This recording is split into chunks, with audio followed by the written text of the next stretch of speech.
profesi itu bisa nggak jarak jauh? Bisa nggak ya?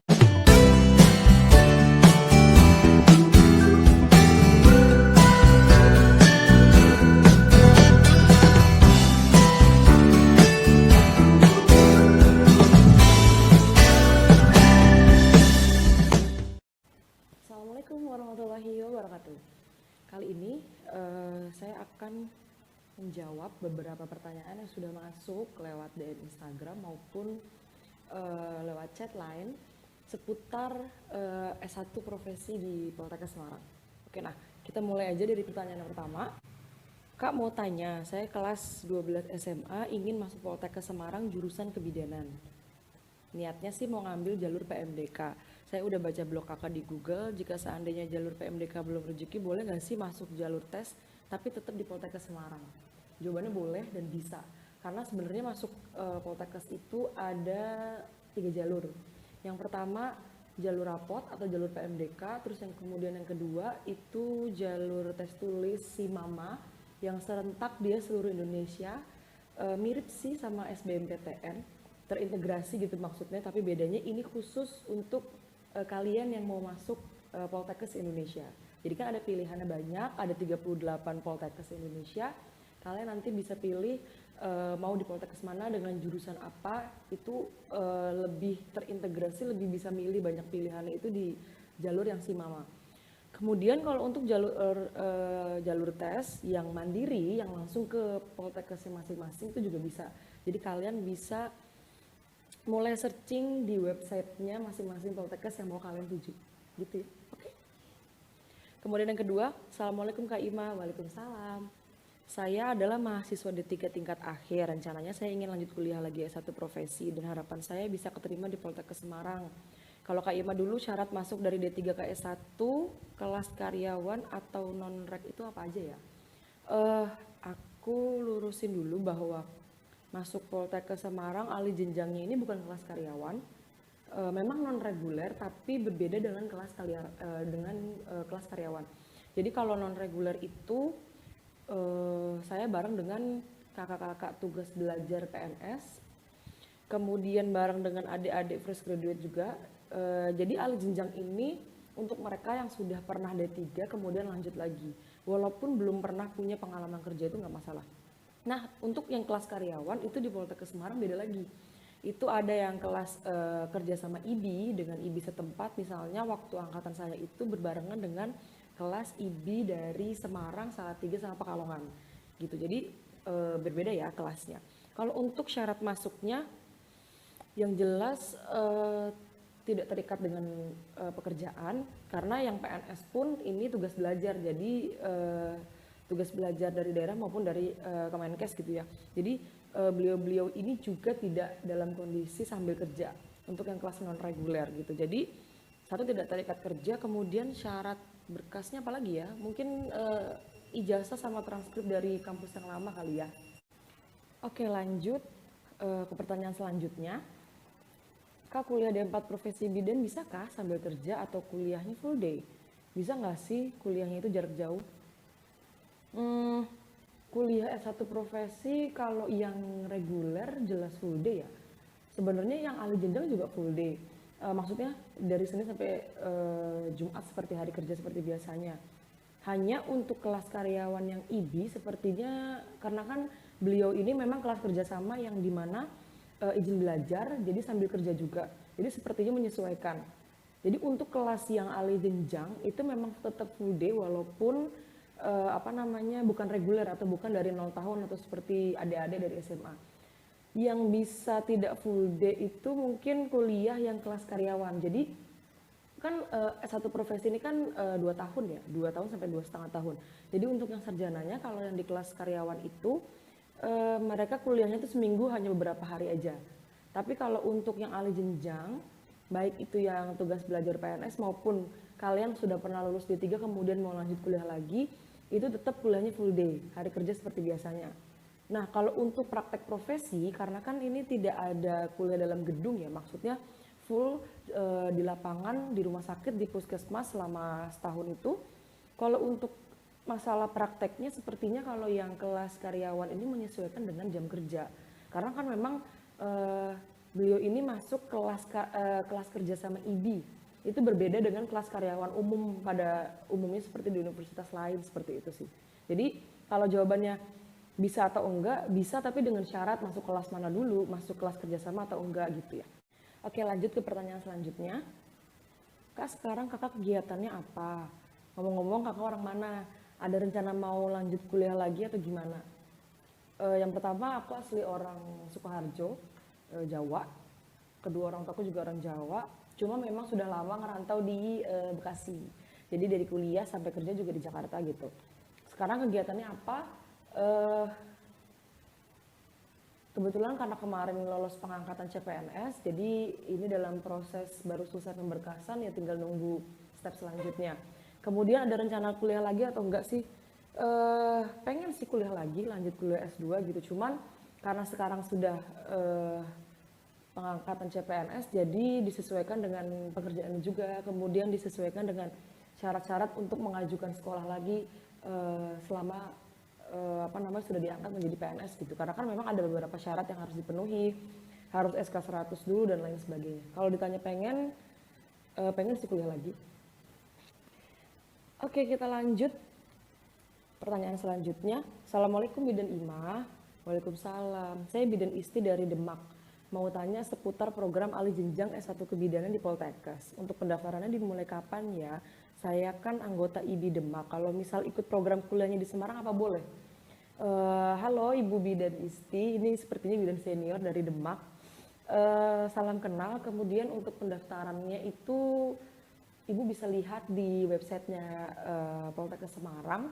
Kalau karena Ibu sudah menjadi anggota IBI Demak, silahkan tanya ke ranting atau ke kantor IBI apakah menjalin kerjasama untuk kelas lanjutan ke S1 profesi gitu. Karena kan Semarang itu juga kerjasama dengan beberapa IBI daerah. Jadi monggo silahkan tanya dulu ke IBI masing-masing ada rencana atau tidak untuk melanjutkan kerjasama dengan Poltekkes Semarang untuk membuka S1 profesi, kelas S1 profesi gitu. Jadi kalau kuliah di Semarang boleh apa enggak? Jawabannya boleh banget. Yang penting sudah ada kerjasama dengan Poltekkes Semarang seperti itu. Lanjut. Assalamualaikum Teh. Waalaikumsalam. Orang Sunda nih pasti yang nanya. Ingin bertanya, kalau di Poltekkes Semarang itu bisa melanjutkan D4 profesi apa hanya alumni Poltekkes aja? Kemudian sempat juga baca ada yang namanya matrikulasi. Yang dimaksud matrikulasi itu apa ya? Kemudian berapa biaya per semesternya? Dan itu 3 semester ya Kak? Pertanyaannya diborong ya. Yang pertama, apakah hanya alumni Poltekkes saja? Enggak. Jadi terbuka untuk umum, siapapun bisa masuk untuk lanjut S1 profesi di Poltekkes Semarang. Jadi nggak harus lulusan Poltekkes Semarang aja, atau hanya lulusan Poltekkes aja, itu enggak juga. Jadi bisa terbuka untuk umum juga. Kemudian apa sih yang dimaksud dengan matrikulasi? Matrikulasi itu kan sebenarnya kalau pengertiannya bisa cari di Google ya. Tapi definisi matrikulasi maksud dari program ini diadakan saat jenjang profesi. Gampangnya gini deh, mudahnya itu adalah matrikulasi persamaan persepsi. Jadi kenapa persamaan persepsi? Ini kan program profesi itu seperti apa ya? Sebenarnya kayak ngulang dari materi D3 lagi, cuman ini lebih spesifik, ini lebih detail, ini lebih rinci. Kita dituntut untuk berpikir kritis seperti itu. Jadi program matrikulasi ini persamaan persepsi, maksudnya persamaan persepsinya dalam ya tentang evidence based ilmu kebidanan gitu. Makanya kalau di Poltekkes Semarang matrikulasi ini kita belajar dengan kuliahnya itu 90% dokter-dokter spesialis gitu. Jadi kita runut nih sebenarnya selama ini kalau dari D3 kan kita hanya tahu bahwa gejala ini diagnosanya apa, hanya sebatas sampai situ. Tapi kalau di program profesi sebelum turun ke lapangan ada yang namanya matrikulasi, kita harus tahu dulu patofisiologinya satu gejala, satu penyakit itu seperti apa. Jadi kalau bisa dibilang sih masa peralihan ya dari kuliah di dalam gedung sampai ke untuk turun ke lahan nanti gitu. Tapi ini sangat penting karena dengan kita kuliah dengan para dokter juga kita bisa sharing lebih rinci sebenarnya mengenai suatu penyakit atau suatu diagnosa gitu.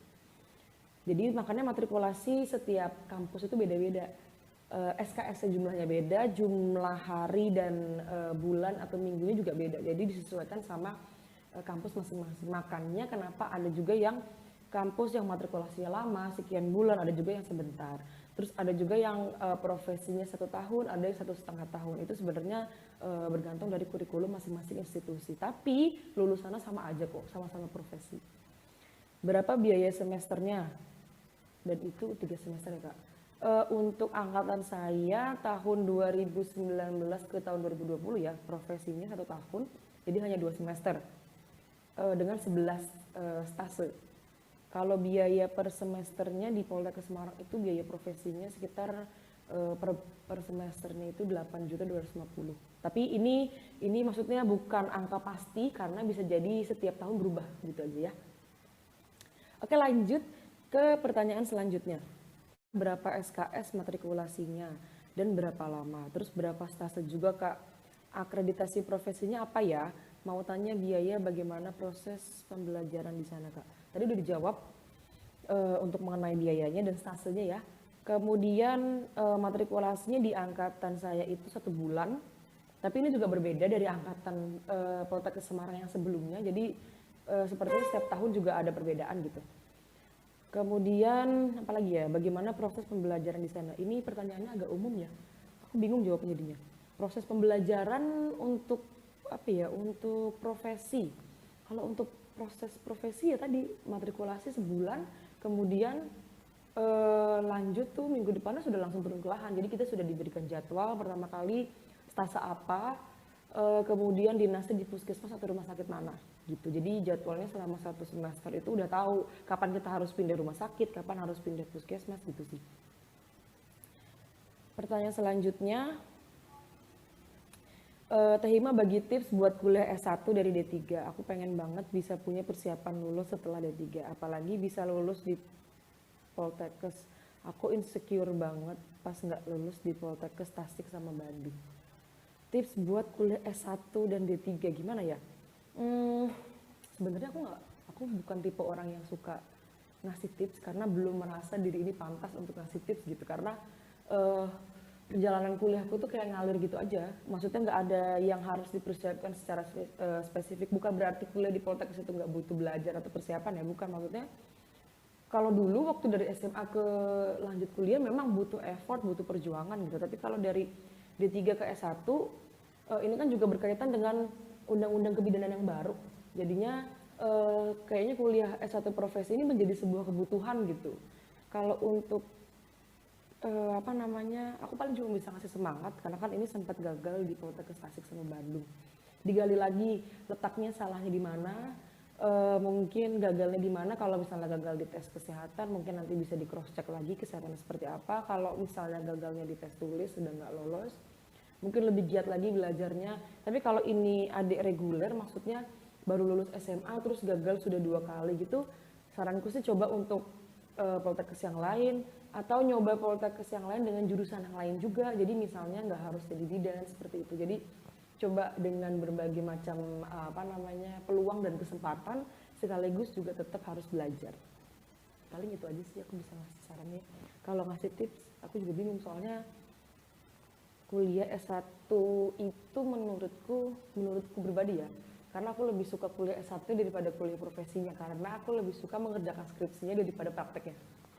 Jadi kenapa kalau ditanya tips selalu susah jawab, karena masing-masing orang punya cara untuk melalui fase tersulitnya itu masing-masing. Jadi belum tentu tips yang aku kasih itu berlaku di kalian atau berlaku di kamu, atau belum tentu juga bisa kalian terapkan gitu. Jadi aku belum berani sih gitu ya. Paling cuma ngasih semangat. Pokoknya terus berusaha, terus berdoa. Kalau memang mau lanjut S1 profesi, diskusi dengan orang tua bagaimana baiknya. Kalau sudah ditolak dengan beberapa kampus, mungkin ada alternatif kampus yang lain gitu. Semangat. Lanjut ke pertanyaan selanjutnya. Benarkah D4 kebidanan sekarang sudah ditutup, gantinya S1 kebidanan? Jadi yang dari D3 kebidanan tidak bisa melanjutkan ke D4 kebidanan, tapi harus S1 karena D4 sudah tidak ada. Untuk teman-teman semua atau adik-adik semua yang sudah pernah baca artikelku, mungkin sudah paham bahwa D4 dan S1 itu sebenarnya sama banget, mereka hanya beda beda penyebutan gitu maksudnya. Nanti untuk yang belum baca aku akan sertakan linknya di description box. Jadi untuk D4 itu yang sudah ditutup itu yang klinik dan yang pendidik itu per 2017. Jadi bukan D4-nya ditutup, bukan. D4 itu kan setara dengan S1 atau setara dengan sarjana. Jadi jangan dikonotasikan D4 dengan S1 itu berbeda. Karena D4 dan S1 itu sama. Yang ditutup per 2017 itu prodi D4 klinik, D4 pendidik, dan D4 komunitas. Jadi dulu kebidanan itu kan dibagi. S1-nya itu ya atau sarjananya atau D4-nya tadi itu dibagi menjadi 3, klinik, pendidik, sama komunitas. Nah sekarang itu 3 prodi yang dipencar ini tuh udah nggak ada gitu, jadi diganti dengan ya udah S1 umum gitu. S1 umum maksudnya ya belajar pendidik juga, komunitas juga, klinik juga. Terus sekarang S1 kebidanan cuma ada 1 atau ada 2, dibagi lagi jadi 2, yaitu terapan dan akademik. Jadi sebenarnya pertanyaannya ini salah karena mungkin belum paham ya antara D4 sama S1 sebenarnya sama. Jadi yang ditutup itu adalah prodi klinik, pendidik, dan komunitas gitu ya. Jadi yang kalau untuk penyebutan sebenarnya sesuai dengan undang-undang kebidanan yang baru, D4 dan S1 itu setara atau D4 dan S1 itu sama. Jadi dia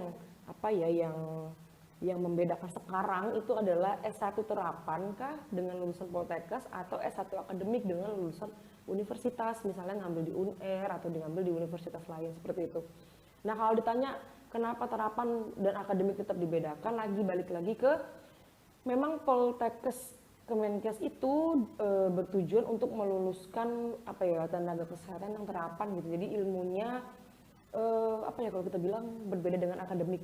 Tapi sebenarnya itu hanya perbedaan di mata kuliah tertentu. Jadi bukan berarti mana yang lebih bagus, nggak ada. Karena sama-sama bagus, sama-sama nanti terjun di lapangan juga sama-sama bisa.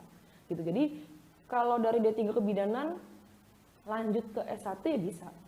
Kalau kalian yang dari D4 pendidik, dari D4 klinik, dari D4 komunitas yang lulusan zaman dulu mau lanjut profesi ya bisa. Jadi pokoknya kuliah profesi itu yang penting harus melalui dulu yang namanya D4 atau S1 atau setara sarjana ini gitu. Jadi nggak perlu bingung. Aku kan lulusannya SST gelarnya gitu ya. Waktu yang D4 pendidik, klinik, sama komunitas kan gelarnya masih SST. Kalau yang sekarang sudah STRKEP atau SKEP. Jadi nggak perlu khawatir, tetap bisa lanjut profesi gitu. Jadi yang penting buat lanjut profesi itu minimal harus sudah lulus ya S1 itu tadi gitu. S1 ataupun D4. Jadi bukan berarti D4 sama S1 itu dibedakan atau beda jenjang. Jadi D4 dulu baru S1 itu enggak gitu. Jadi pola pikirnya adalah D4 sama S1 itu sama atau sejajar. Jadi urutannya adalah D3, S1, profesi, S2, S3 gitu ya. Oke, lanjut. Halo Kak, izin bertanya, saya tahun ini lulus dari D4 kebidanan 0 tahun dari Poltekkes Medan. Apa benar ya untuk dapat Ukom saya harus lanjut lagi untuk profesi? Kalau untuk lanjut profesi bagi lulusan sarjana itu wajib. Kenapa saya bilang wajib?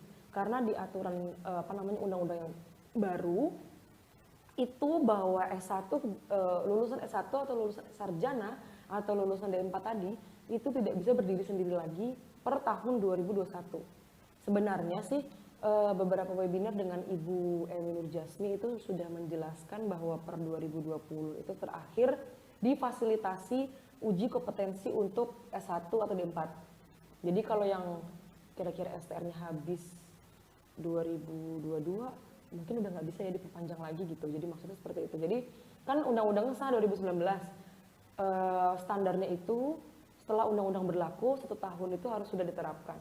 Karena ini pandemi COVID dan lain sebagainya, mungkin dari pihak IBI juga memberikan keringanan, masih difasilitasi UKOM itu sampai tahun 2020 ini juga masih difasilitasi untuk lulusan S1. Tapi kalau ditanya wajib lanjut profesi, wajib untuk lulusan S1 atau D4 itu wajib karena dia tidak akan bisa berdiri sendiri lagi S1.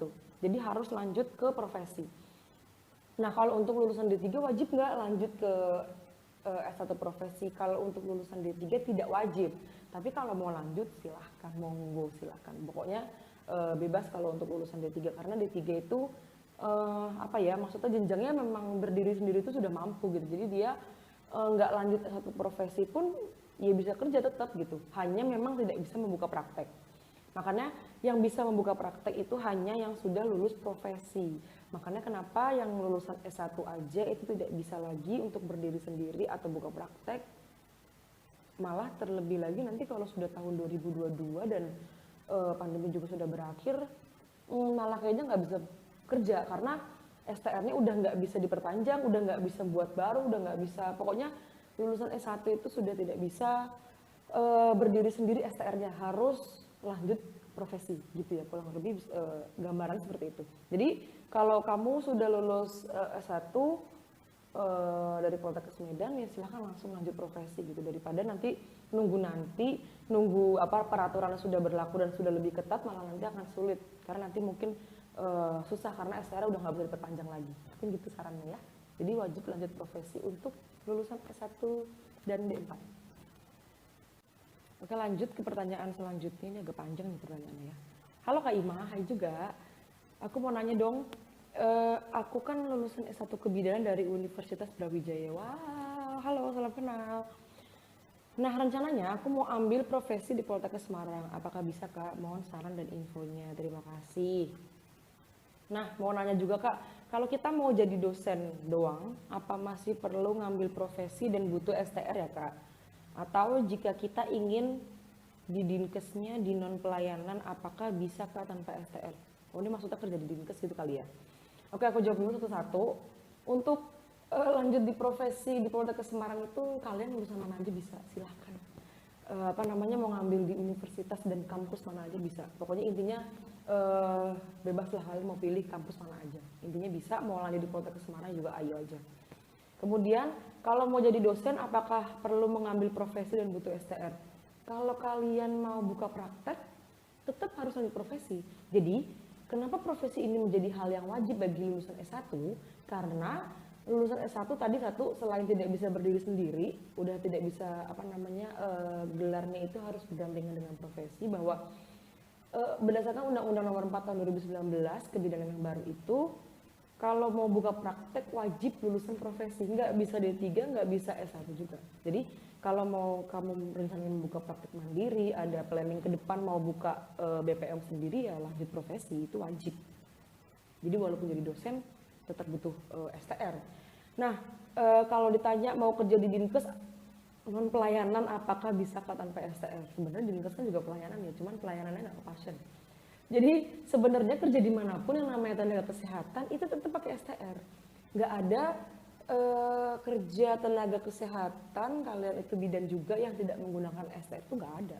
Sebenarnya semua tenaga kesehatan juga kerja dimanapun ya pakai STR, pakai yang namanya surat izin praktek bidan dan lain sebagainya. Jadi mau kerja di rumah sakit, puskesmas, BPM, jadi dosen, kerja di Dinkes, tetap semuanya butuh STR. Hanya yang membedakan adalah ketika nanti kalian mau perpanjang STR-nya itu berbeda caranya.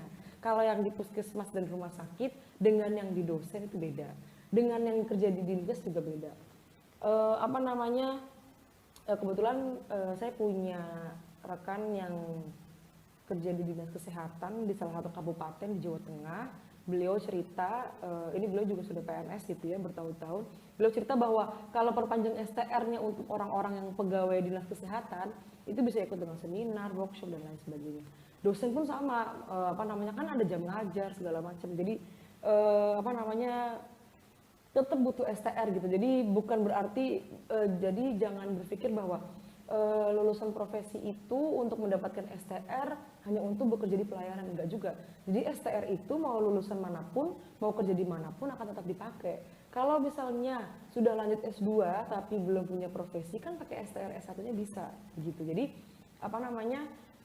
karena jenjangnya sudah menjadi dosen gitu. Jadi pakai STR-nya pakai STR S1. Mungkin pertanyaannya adalah apakah lulusan dosen atau kita mau ngambil S2 itu wajib lanjut profesi dulu. Kalau untuk sampai per tahun 2020 ini, lulusan dosen belum wajib lanjut profesi. Tadi yang sudah saya bilang di pertanyaan sebelumnya, yang wajib lanjut profesi itu adalah lulusan S1 atau lulusan D4. Gitu ya. Oke. Kita lanjut ke pertanyaan selanjutnya. Mau kerja di puskesmas atau di Dinkes hanya menggunakan ijazah D4. Masih bisa atau gimana? Ya bisa aja asal ada lowongannya. Jawabannya cuma gitu ya. Jadi kalau ditanya apakah bisa hanya ijazah D4 atau mungkin maksudnya ini berkaitan dengan undang-undang kebidanan gitu kali maksudnya ya. Kalau untuk sampai detik ini ya kalau memang ada lowongannya ya bisa aja gitu. Jadi silakan aja daftar, silakan aja mengikuti lowongan pekerjaan yang di dinas kesehatan ataupun puskesmas gitu. Karena sampai tahun 2020 ini kan masih difasilitasi untuk UKOM S1 dan D4 gitu ya.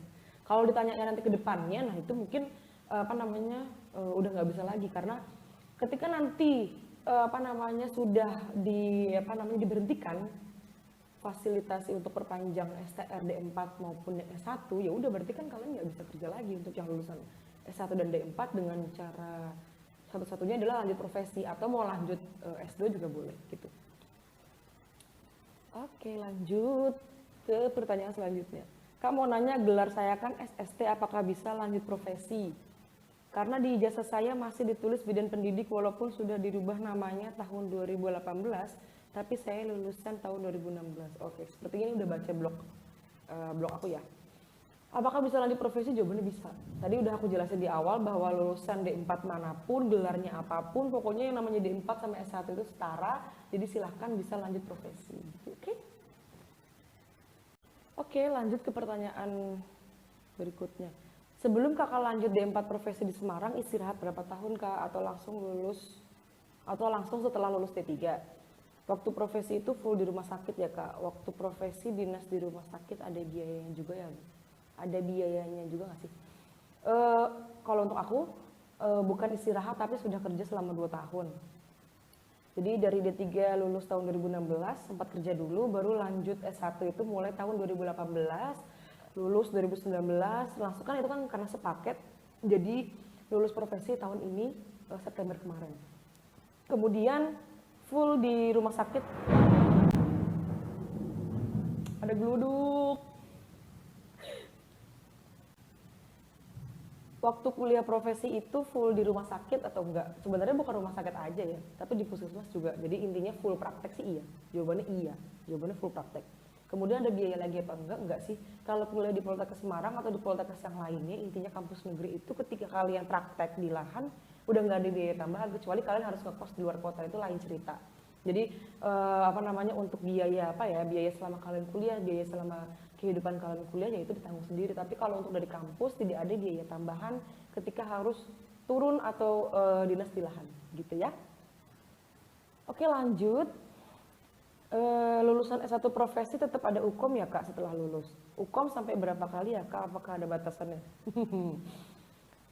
Lulusan S1 profesi tetap ada UKOM karena kan memang yang wajib punya STR itu kan sebenarnya profesinya bukan S1-nya. Jadi kalau kalian lanjut kuliah S1 dan profesi ya UKOM-nya di profesi bukan di S1-nya gitu.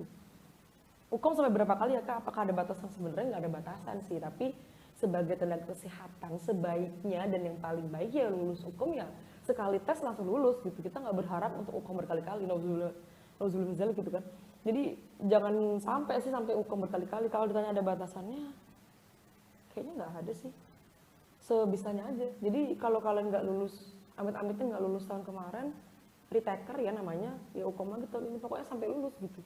Cuma kan jadinya punya ijazah tapi nggak punya STR gitu kan, jadi nggak bisa kerja jadi tenaga kesehatan gitu aja. Lanjut kak, kalau udah lulus D3, terus lanjut D4, tapi nggak sekalian sama profesi, apakah setelah selesai S1 tetap ada UKOM-nya lagi? Kalau pengalaman teman seangkatanku ya, itu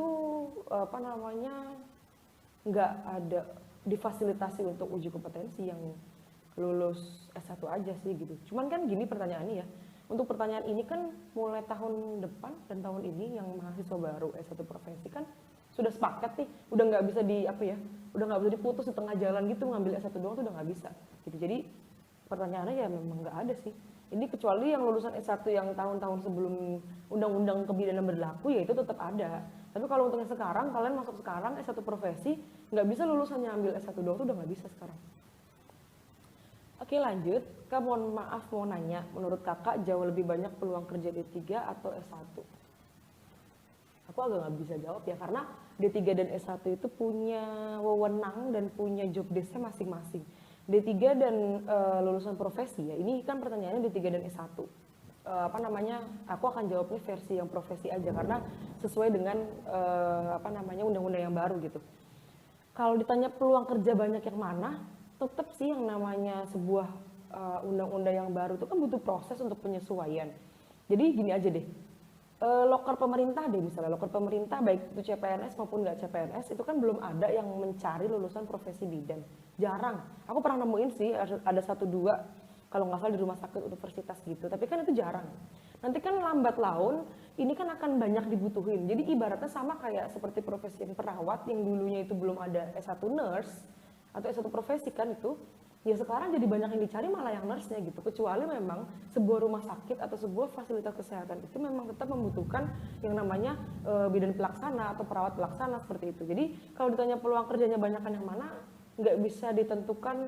Oh berarti lulusan D3 itu lebih banyak daripada yang S1. Oh lulusan yang profesi itu lebih banyak daripada yang D3 itu nggak bisa. Karena mereka sudah punya job desk masing-masing, apalagi sudah ada undang-undang yang berlaku, udah baku, jadi ya nggak bisa dibandingkan. Karena aku paling tidak bisa menjawab pertanyaan seperti ini. Kalau nanti aku jawab lulusan profesi itu sedikit, buktinya banyak lulusan profesi sudah bekerja. Kalau nanti aku jawab lulusan D3 juga sudah mulai sedikit digantikan dengan lulusan S1, nggak bisa juga karena teman-temanku D3 juga banyak yang sudah kerja dan mapan gitu. Jadi nggak bisa dijawab untuk pertanyaan itu ya. Oke, kita lanjut. Ada suara-suara hujan dikit gak apa ya? Saat ini saya bekerja di BPM dan saya mau lanjut S1 profesi, sudah keterima di Poltekkes Samarinda. Selamat. Nah, bidan saya kasih saran jangan diambil Mbak karena sekarang peluang kerja sangat sempit. Peluang kerja bidan sangat sempit.